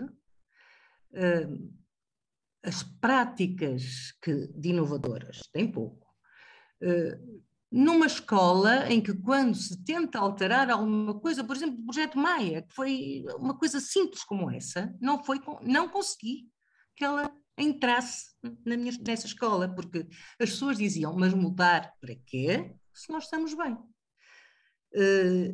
Pronto, isto é uma inquietação e tenho a certeza que esta não é a única, é que fala sempre das escolas que têm muitos problemas, que têm muito abandono, se calhar e as pessoas têm mais motivações. Agora, quando acontece o contrário, exatamente, eu não sei como se faz e tive muitos anos a tentar fazer. Obrigada. Muito obrigada.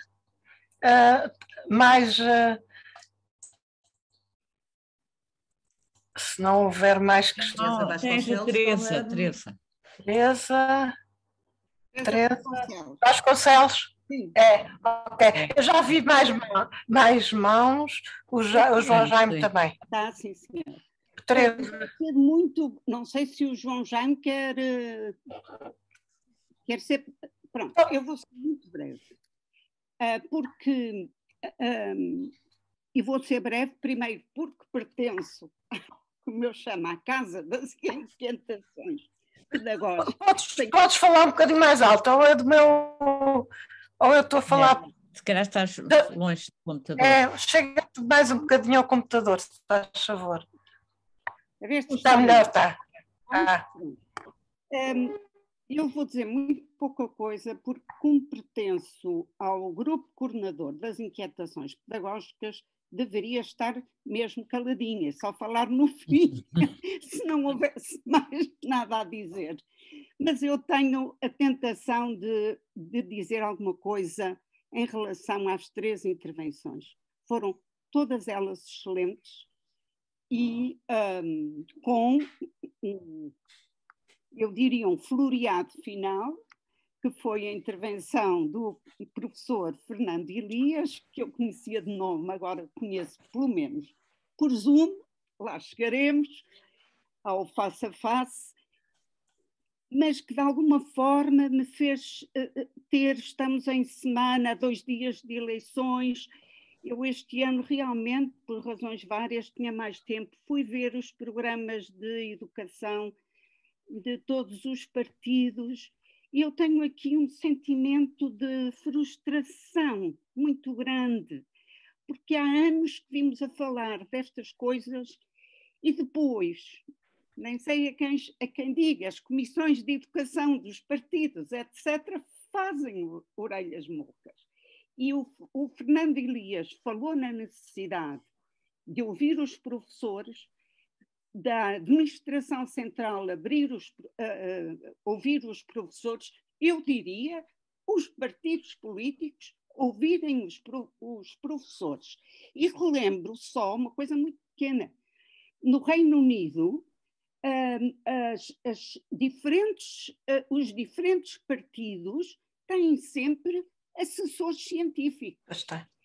E não fazem propostas sem ouvir os seus assessores científicos. Eu conheço um bocadinho da minha área, que é o pré-escolar e eventualmente o primeiro ciclo. Qualquer partido, uma vez recebemos uma delegação de deputados que vinham com os seus assessores científicos. E essa parte, eu penso, adoraria que alguém ligado aqui a um partido que estivesse, que ouvisse e mandasse assim um recadinho, ainda há tempo, porque tenho muita pena, porque foram aqui ditas coisas fundamentais, mas fundamentais, e não encontrei praticamente nada disto no programa dos partidos políticos, muito pouco, algumas intenções, etc., mas nada absolutamente concretizado por etapas, como foi dito pela Fabíola, pela Teresa e pelo Fernando Gil. Realmente, parabéns aos 3, tenho visto este desabafo e muito, muito obrigada pelas vossas intervenções, foram realmente excelentes. Obrigada, Teresa. João Jaime. Olá, em primeiro lugar também um agradecimento às intervenções, foram ótimas, e um abraço especial ao Fernando Elias pelo trabalho e por este tempo todo ao serviço da escola. E pronto, e é uma geração que se vai embora, vamos embora devagarinho, não é? E esse, se calhar, eu pegava nisto como a primeira questão, talvez a mais importante para mim neste momento, foi alguém se enganou nas contas, alguém se quis enganar, no sentido de percebermos que não temos professores para substituir. E isso, a responsabilidade é de todos, não é?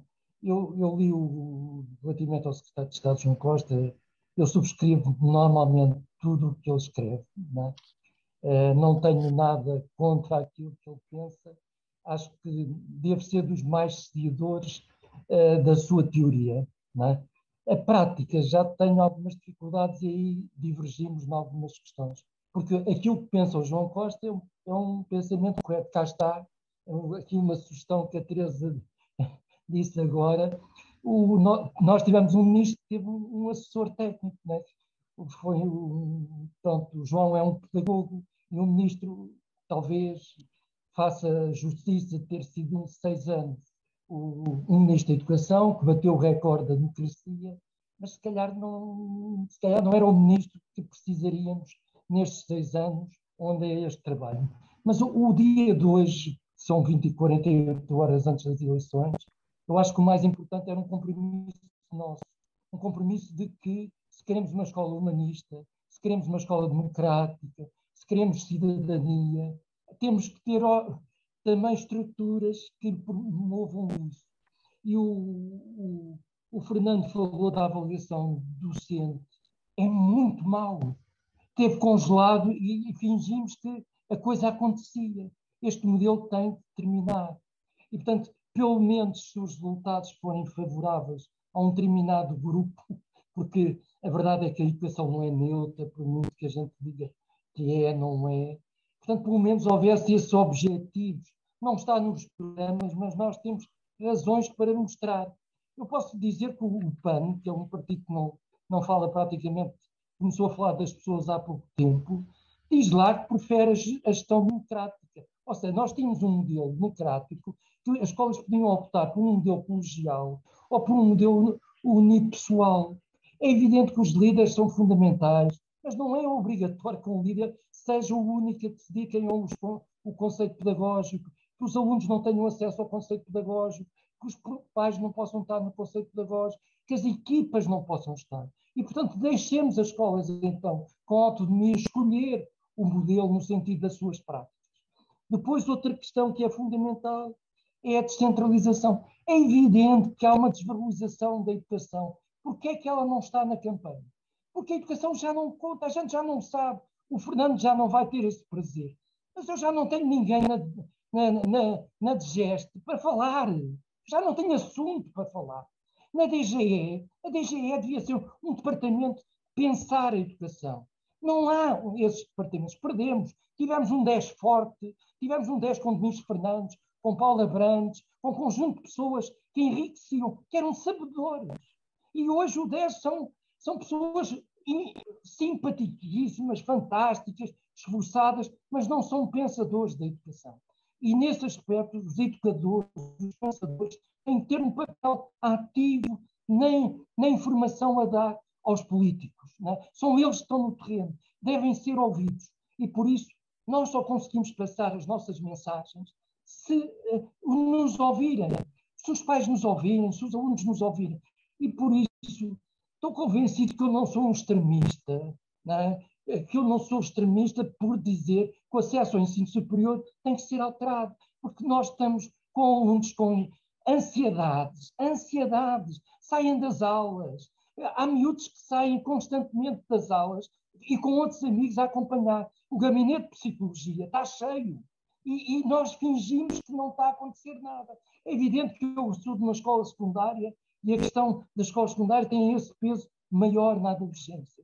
Mas pronto, era nesse contexto, pelo menos, ficasse a promessa que estas inquietações inquietassem a partir do dia 31 de janeiro, para convergirmos naquilo que é, todos nós concordamos no fundo, é uma questão que me parece que é justa. Depois podemos encontrar um modelo melhor ou pior, mas vamos tentar convergir aqueles que sabemos que estamos no terreno e que queremos a escola pública, queremos valorizá-la. E é nesse sentido que eu agradeço às 3 intervenções e gostava muito que a gente continuasse a ouvir-nos uns aos outros e depois a construir, porque isso é o mais bonito. A cidadania é todos os dias na escola. Obrigado.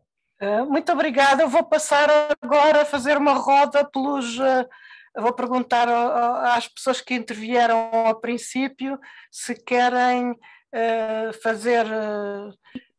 tirar alguma conclusão. Um pedido da Sandra Sacoto. Eu não a vejo. Pedido da Sandra Sacoto. Não a vejo. Não pode ser algum erro da... Já foi sem querer que levantou a mão. Mas deve ter sido porque não está aqui, não é? Eu não estou a ver. Então vou passar, se calhar agora faço ao contrário. Boa tarde. Eu não sei se... Eu sei que estavam a falar no exato momento que caiu a ligação. Eu não estou a ver. Eu peço desculpa, eu estou aqui, eu estou sem vídeo. Uma colega estava a dizer que eu tinha a mão levantada, não sei se posso. Sim, posso. Mas se quiser, não está a ver, mas eu aguardo. Eu estou sem câmara, peço desculpa, mas a ligação já está a tomar, se liga a câmara. Está bem. Então faz favor. Pronto, eu vou ser muito breve. Eu costumo, assim, sempre que posso assistir às vossas tertúlias e agradeço mais uma vez esta oportunidade. Eu faço parte do setor da educação, mas como professora do ensino superior, mas obviamente sou mãe de 3 jovens e crianças, em que já estão em diferentes fases do ensino. Isto também estou ligado ao movimento associativo parental já há alguns anos e hoje gostei obviamente de todas as palestras com as ideias que os colegas... Deixamos de ouvir, pelo menos eu, deixamos de ouvir Sandra Sacoto.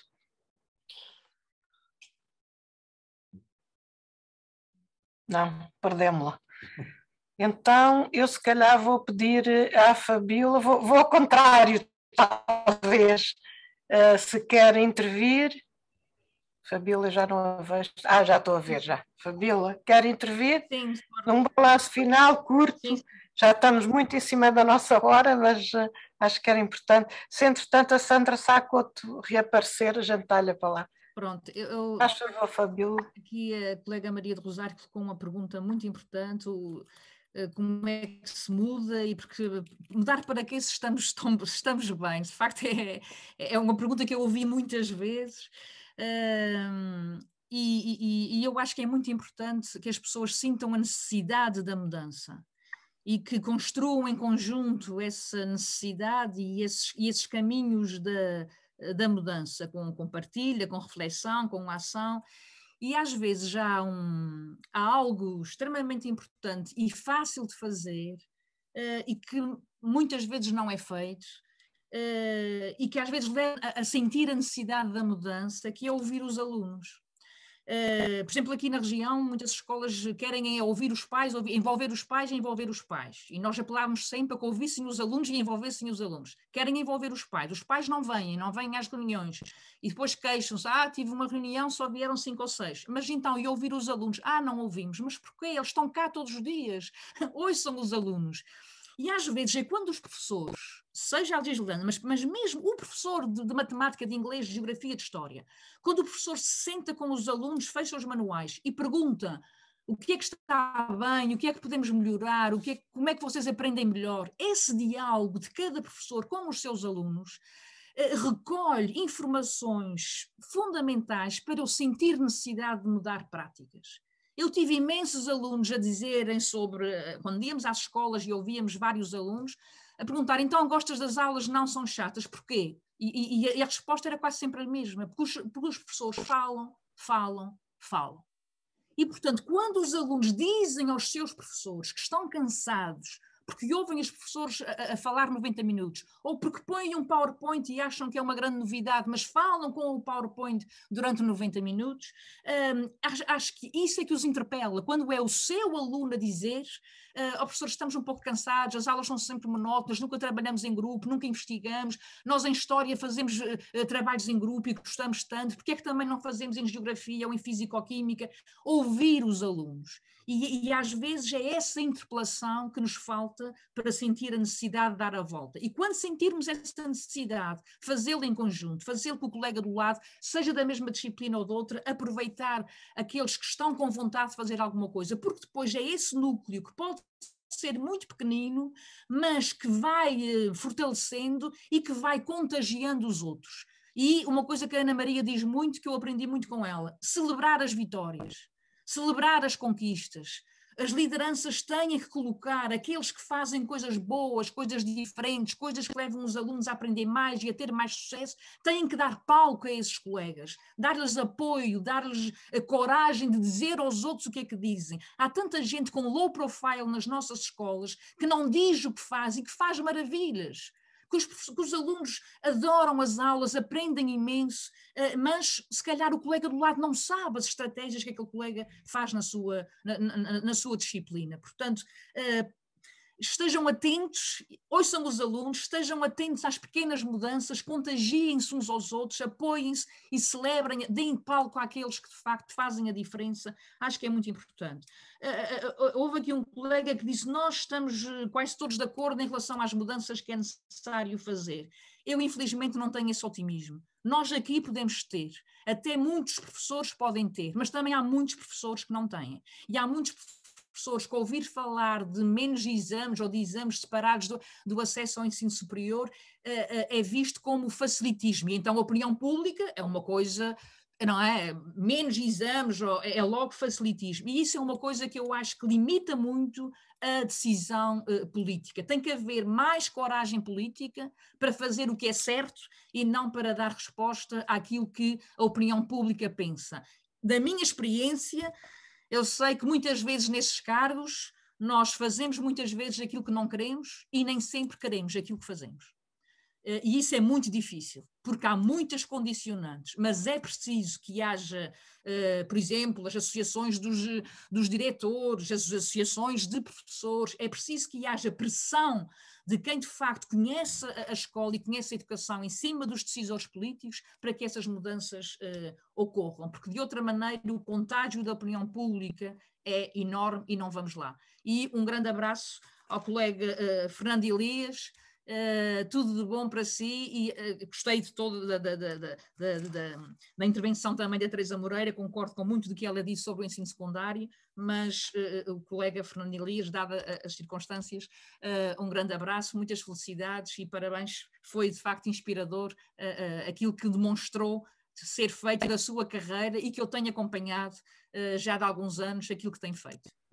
Obrigada pela vossa atenção. Obrigada, Fabíola. Vou passar à Teresa. Não sei bem o que, como referir. Sim, já me estão a ouvir? Sim, sim. Ok. Portanto, também não sei bem como resumir, mas agora juntando aqui um bocadinho todas as últimas intervenções, do Fernando ali, o João Jaime a dizer que temos que agir, não é? Este grupo temos que agir, a mim só me faz lembrar que já daqui a 2 dias temos mesmo que agir, não é? Ou seja, temos que votar e exercer o nosso direito de cidadania, que graças não é, esta conquista da democracia, que foi uma conquista para a escola pública e que é sem dúvida o nosso dever maior, não é? De usufruir dessa conquista já no domingo, não é? Irmos todos votar. Muito bem. Fernando Elias, professor Fernando Elias, quer fazer... Pronto, então, tentando ser breve, se eu tivesse que refletir um bocadinho sobre aquilo que todos nós fomos dizendo, o que é que nós podemos fazer? Primeiro, interpelação. A interpelação é fundamental interna, dar espaço e voz aos alunos e aos funcionários e aos docentes é uma força emanante. Dali define-se rumo, sentido. Mas também poderes locais fortes. A territorialização educativa, a convergência de um plano de ação que pode ser mais ou menos complementar, gera uma força motriz tendente a interpelar de baixo para cima o poder central. Eu conheci muitas pessoas ao longo destes mais de 45 anos de profissão e mais de 30 às escolas, que foram colegas ou do João Jaime, ou minhas, ou do António, ou de Manel, que pensavam tão bem, mas depois quando foram convidadas ou passaram para a administração, passavam a pensar de forma diferente. E isto sempre preocupou. A domesticação que o sistema gera é um fator que inibe a capacidade de mudança das políticas educativas. Cada vez mais se diz que precisamos de uma administração escolar menos centralizadora, mas cada vez mais é centralizadora, ainda que simpaticamente comunicativa.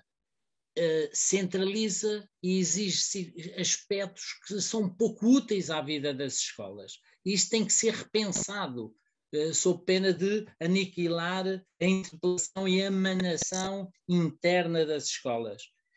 Eu trabalhei muito com eu agora esqueci-me o nome de repente, que o João já me citou, o Paulo Abrantes, na gestão flexível dos currículos. Fui muitas vezes a Lisboa, eu e outros colegas de outras escolas, fantástico, fabuloso, as equipes vinham ao terreno, é isto. É muito importante estas micro-redes locais gerarem pensamento crítico, trabalhamos ao nível proximal de várias escolas, não é dizer cada um que faz o melhor, é pôr as nossas inquietações num plano horizontal de debate e dali colher as melhores situações para poder adaptar. Fundamental, e estou mesmo a terminar, que haja mais autonomia das escolas. Sem maior autonomia das escolas, as gramáticas das escolas não se podem alterar. Nós precisamos no domínio organizacional, no domínio da gestão curricular, no domínio do processo avaliativo, nós precisamos ter gramáticas diferentes. Essas gramáticas só podem ser diferentes se a tutela der espaço e tempo para que a escola se organize de forma diferente. Por último, trabalho colaborativo. Tempo para trabalho colaborativo semanal, conjunto, ou por departamentos, ou por didáticas, ou por turmas, é fundamental. E, portanto, temos que alocar este tempo retirando a sobrecarga de trabalho que há para os professores. Isto é investimento, isto é uma matriz política. E enquanto não fizermos isto, não vamos conseguir mudar a educação no sentido daquilo que tudo aquilo que aqui conversamos foi convergente, que é a escola é para os alunos aprenderem, a escola é para os alunos serem e estarem, a escola é a emanação do futuro preparada por nós e executada por aqueles que nós acompanhamos no dia a dia, que são as alunas e os alunos. Enquanto isto não mudar, vamos fazendo pequenas e boas experiências, mas não são consistentes porque não permitem a apropriação que, sendo apropriada, gera transformação. Muito, muito obrigado a todos e até um dia. Nós é que agradecemos a todos, mas em particular ao professor Fernando Elias, e acho que estou à vontade para falar em nome das inquietações pedagógicas. Vamos querer mesmo contar muito com a sua colaboração, agora que se calhar tem um bocadinho mais de tempo. Para concluir, eu gostava de deixar aqui uma questão que nos preocupa muito e que eu levantei no princípio, que é verdade que há um conjunto de instrumentos consistentes, e foram várias pessoas que o disseram, consistentes em termos da mudança. Falou-se aqui muito da igualdade de oportunidades, e quando se pergunta o para quê, ou porquê mudar, ou para que mudar, eu acho que há uma questão muito importante e que as pessoas cada vez mais pensam nela, que é o futuro, e com a pandemia nós vimos mesmo, a escola tem que ser diferente, a Fabíola disse, tem que se ouvir os alunos, os alunos não querem e não podem continuar a ouvir só. A escola não pode ser isto, não pode ser a transmissão de conteúdos só, ou predominantemente, tem que haver muito mais tempo de trabalho na escola. E gestão da inovação. Nós vemos que, de facto, há um conjunto de instrumentos consistentes, mas depois há aqui, digamos, uma falta de comunicação de que vocês todos falam, ou quase todos, não é? Há falta de ouvir, há como uma ilusão, mas aqui acho que há duas coisas, de facto. O professor Fernando Elias disse que há muitas escolas a trabalhar muito bem, mas depois há como que a tal humildade em que as pessoas não mostram o que fazem. E depois há como que da parte de quem concebe os instrumentos, muitas vezes uma ilusão de mudança, porque a mudança se faz num conjunto de escolas, mas não se faz nas outras. E o que é preciso trabalhar é isto, quer dizer, se nós sabemos alguns dos caminhos que é importante seguir, é preciso coragem e é preciso mais comunicação. É preciso coragem, parece que há unanimidade em alguns aspectos, a transdisciplinaridade é mesmo importante, não se consegue criar ou formar cidadãos capazes de intervir em termos do clima e da saúde, se não soubermos desenvolver trabalho transdisciplinar. Não é com o somatório de disciplinas que se vai lá. Portanto, há estas questões do futuro e eu acho que o CNE, o Conselho Nacional de Educação, tem trabalhado bastante estas questões do futuro e é capaz de ser, é muito importante discutir estes instrumentos. Agora, para discutir estes instrumentos, eu acho que há aqui uma questão que vocês colocaram e que eu acho que nós vamos querer continuar a trabalhar, que é a questão do tempo, a gestão do tempo, o tempo para o trabalho colaborativo, a valorização do tempo dos professores, o instrumento mais rico, mais importante numa escola é o tempo dos professores, é o instrumento mais importante, não são os computadores, é o tempo dos professores e, portanto, esta questão do tempo parece muito importante. Depois acho que nos ficam aqui outros desafios, como a autonomia, acho que foi importante ter aqui a Fabíola hoje, porque nós conhecemos mal o que é que pode ser uma gestão regional, o que é que pode ser a regionalização. Vocês defenderam e penso que eu, pelo menos, aprendi muito com aqueles anos em que andei a acompanhar as mudanças nos Açores e, de facto, o trabalho, digamos que a situação da educação nos Açores é muito, digamos, é muito atrás. Eu, quando estava no CNE, quando se lançou o Estado da Educação, era uma dor ver quando se analisavam os dados e chegavam os dados dos Açores, e eu quase que tinha vontade de os esconder debaixo da cadeira e não pôr no Estado da Educação, mas não podia ser. Já agora, uma questão que fica aqui, também no que já se avançou, é o acesso a dados. Eu acho que vocês se calhar não têm a noção, mas há 10 anos, há 12 anos atrás, há 13 anos atrás, era muito complicado ter acesso a dados, saber os alunos que ficavam para trás, e eu acho que isto é uma conquista da democracia, conseguir-se trabalhar os dados e saber, nós temos estes problemas, e temos mesmo, porque nós temos uma sociedade, e eu já termino, a nossa sociedade, como eu acho que vocês deixaram entender, é muito difícil mudar, porque também ao nível do fora da escola, dos pais, da sociedade, é muito difícil. Temos uma sociedade muito conservadora, extremamente conservadora em matéria de educação. E isso torna as mudanças muito, muito complicadas. E, portanto, eu acho que há aqui muito trabalho a fazer ao nível do debate democrático e mais uma vez, eu acabo como comecei, é muita pena que não se tenha aproveitado este período eleitoral para discutir mais educação, e isto é uma guerra Eu agora estava ali a ver a Maria Emília Berderot Santos, em 75 ela fez um programa que era falar educação. A ditadura não deixava falar de educação, não é? Não se falava de educação, não se falava de muita coisa. E digamos que a seguir ao 25 de Abril, uma guerra, e eu colaborei nisso também, uma guerra nossa era fazer com que as pessoas falassem de educação, discutissem a educação. E isso foi de facto uma libertação grande.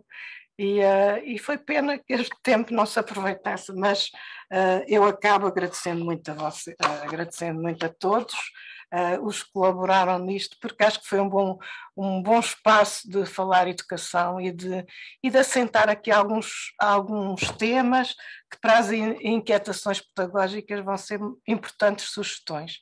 Muito obrigada a todos e até qualquer.